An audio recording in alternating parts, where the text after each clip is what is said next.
avec Clover Do sur son propre stand. Bonjour Clover Do. Bonjour. Bienvenue dans le Yaoicast. Alors première question pour ceux qui ne te connaîtraient pas, est-ce que tu peux te présenter un petit peu? Donc mon pseudo c'est Clover Do.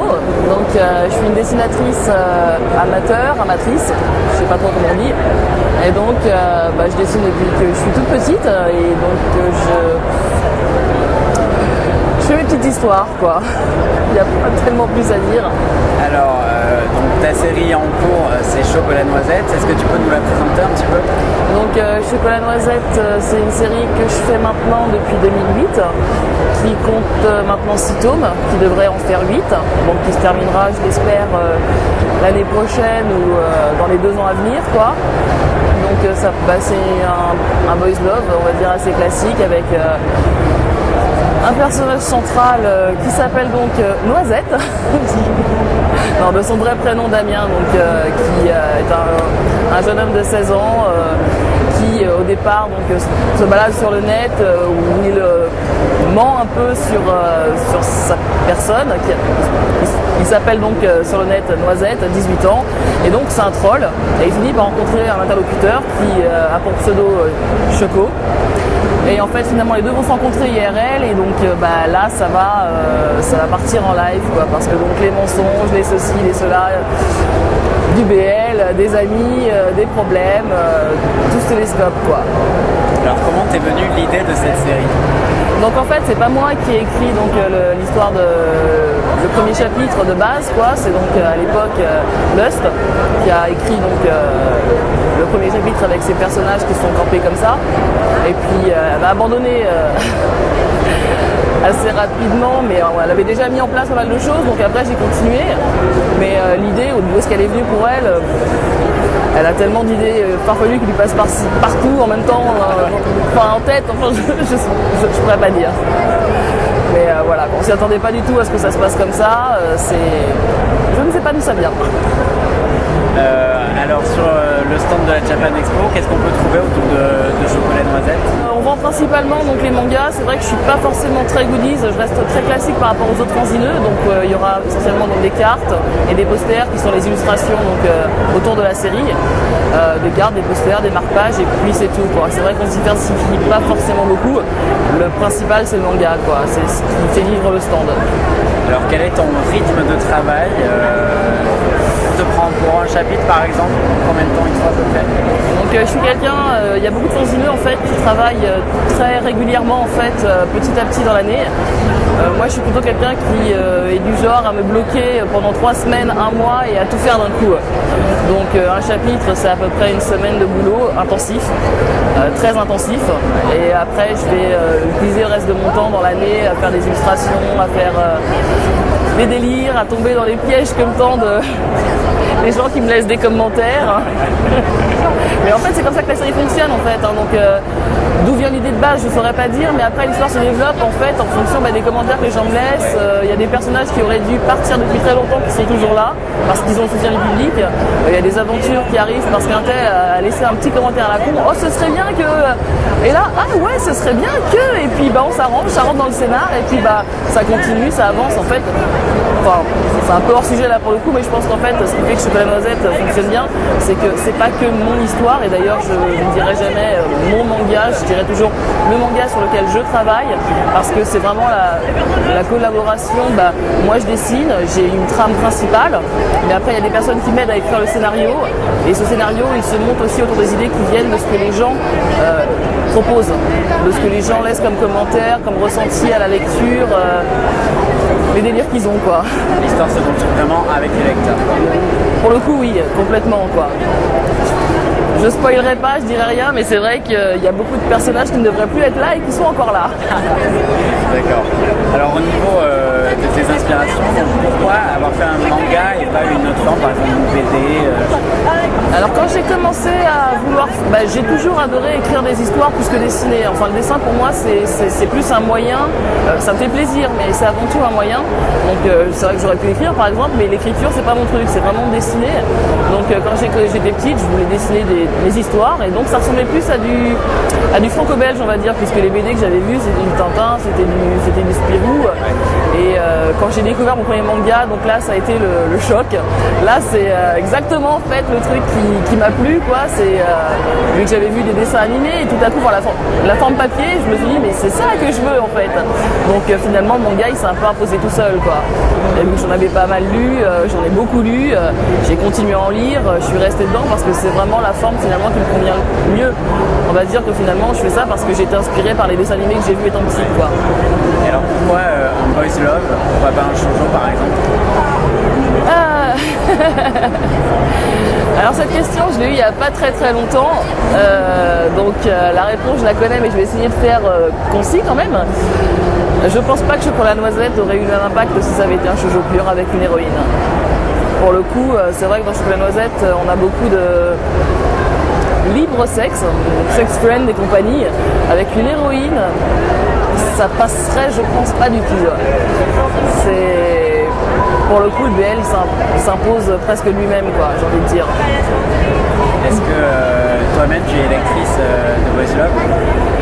Alors ça c'est quelque chose qui étonne assez souvent les gens, je ne lis pratiquement plus de manga en fait, j'ai vraiment pas le temps et puis c'est vrai que j'ai de plus en plus de difficultés à trouver des choses qui me plaisent, dans la mesure où j'en ai beaucoup mangé pendant un moment, c'est vrai que maintenant ça devient un peu redondant ce que je peux trouver, je vais flasher ponctuellement sur un auteur, sur un titre, dernièrement, il y a quelques années maintenant j'ai craqué sur Satoru Mizushiro, donc le jeu du chat et de la souris par exemple. Classique maintenant, mais je lis très peu, je lis pratiquement plus, je suis pas du tout à jour. Pour la petite anecdote par exemple, pour les gens qui ont pu lire les Auto-Reverse, j'ai fait des doujins donc, du pacte des yokai, donc j'ai découvert le pacte des yokai en faisant le doujin. C'est-à-dire que là c'était écrit le scénario, je ne savais pas du tout quelle ambiance avait le manga ou quoi, elle m'a prêté le premier tome, je l'ai lu, et c'est comme ça que j'ai pu dessiner le doujin quoi.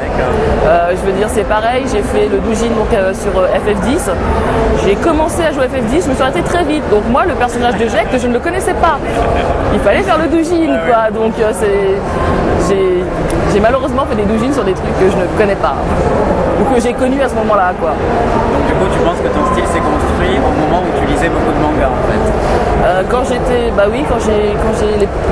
j'ai commencé par les classiques, les grands vieux classiques, on va dire Clamp par exemple.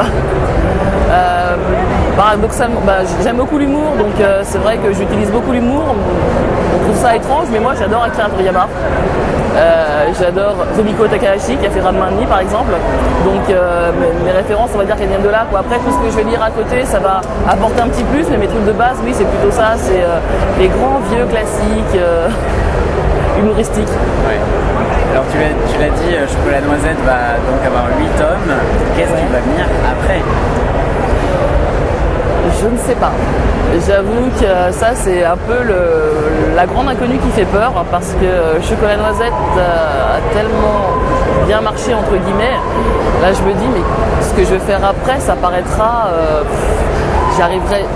ça me paraît impossible de réussir, enfin pour moi ça me paraît tellement phénoménal le succès de Chocolat Noisette, je m'y attendais tellement pas, c'est un peu comme si j'avais atteint le but ultime de ma vie d'artiste, mais maintenant, alors que je dois continuer à vivre, alors qu'est-ce que je vais faire après quoi?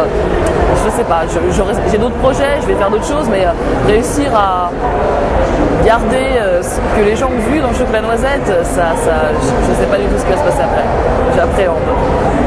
Alors qu'est-ce que t'as apporté cette expérience? Est-ce que par exemple ça t'a permis de te faire des contacts dans le milieu de l'édition par exemple? J'ai eu quelques contacts, mais j'avoue que l'édition professionnelle c'est pas un truc qui m'intéresse quoi.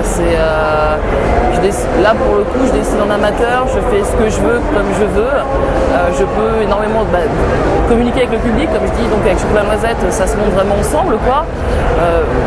J'ai un mode de travail assez particulier qui me permet d'être très productive, mais c'est vraiment un travail, entre guillemets un travail fait à la louche, au feeling quoi, donc je me vois pas du tout travailler avec un éditeur. J'aimerais bien essayer, juste pour voir ce que ça donne ou quoi, mais avec ma manière de bosser que j'ai actuellement qui me fait très plaisir, avec les bons retours que j'ai dans le fanzina. Actuellement, je suis très bien comme ça. J'ai pas envie de prendre le risque d'aller chercher un éditeur qui pourrait casser tout ça et finalement de bosser sous la contrainte. Ce serait dommage, quoi. Donc, je continue à travailler, j'ai ma petite vie, ça me permet de dessiner à côté, c'est très bien, quoi. Je vois pas pourquoi aller risquer de... Je vois pas la... Il y a beaucoup de dessinateurs qui veulent devenir professionnels et en fait, c'est vrai que je vois pas la... L'intérêt. Oui, je vois pas la petite étincelle qu'il y a au bout. Enfin, Ouais. je réalise pas, quoi. Je comprends pas. C'est pas trop dans mon mode de pensée. Alors est-ce que ça va pas être trop dur de quitter tes personnages, de plus les voir? Pour l'instant, je sais pas, je peux pas dire. C'est vrai que c'est la première fois, c'est quand même la première fois que je travaille sur une histoire aussi longue, aussi longtemps. Actuellement, ils font vraiment entièrement partie de ma vie de tous les jours. Dès que quelqu'un me parle ou que je vois des amis ou quoi, c'est vrai qu'on voit un truc. Ah tiens, ça pourrait être un truc pour Noisette, ça. Ou tiens, ça pourrait être. Donc, je sais pas comment ça. Je pense qu'on en parlera encore un petit moment entre nous. Ouais. Je pense que de toute façon, quand on arrivera à la fin de l'histoire, elle sera terminée, ce sera clos pour tout le monde. Il y aura pas de regret à avoir, quoi. Ça aurait été une belle histoire. Voilà, ça aurait été une belle histoire et on sait qu'ils sont heureux maintenant. Donc voilà, quoi. J'espère que je serai pas trop triste, je pense pas. J'ai pas mal de projets à côté, pas mal de choses que je fais à côté. Pour eux, ce sera différent. C'est vrai que je les ai côtoyés plus longtemps, donc il y aura peut-être un petit manque. Je peux pas dire, mais j'ai quand même d'autres projets à côté, d'autres personnages, et finalement, ce serait peut-être un challenge justement de réussir à faire quelque chose d'aussi fort après, quoi. Alors justement, si on veut suivre ton actualité, où est-ce qu'on peut te trouver sur Internet? Donc sur Internet, je ne suis que sur DeviantArt. C'est un peu, c'est une plateforme pour dessinateurs. Donc c'est vrai que c'est pas forcément accessible à tout le monde. Mais donc je ne suis que sur DeviantArt. Sinon c'est la page Facebook dont s'occupe Charlie Auderne. Mais là par contre je suis pas présente. Elle me relaie je suis très peu Internet. En fait il y a vraiment que DeviantArt où je me sens à l'aise, où j'ai le temps de faire ce que je veux, où j'ai toute la place que je veux pour poster aussi bien des aperçus, poster des strips à la con, est-ce qu'on peut le dire? Tu peux le dire, vas-y. Des strips à la con où on peut avoir des délires avec les autres personnes, les gens qui commandent justement, plus facilement que sur un blog ou sur un site qui serait difficile à mettre. Je suis pas du tout informaticienne, donc DeviantArt c'est parfait pour moi. Merci d'avoir répondu à toutes ces questions et puis bonne De fin de rien, journée. Bonne merci photo à de toi. Japan Expo. Merci.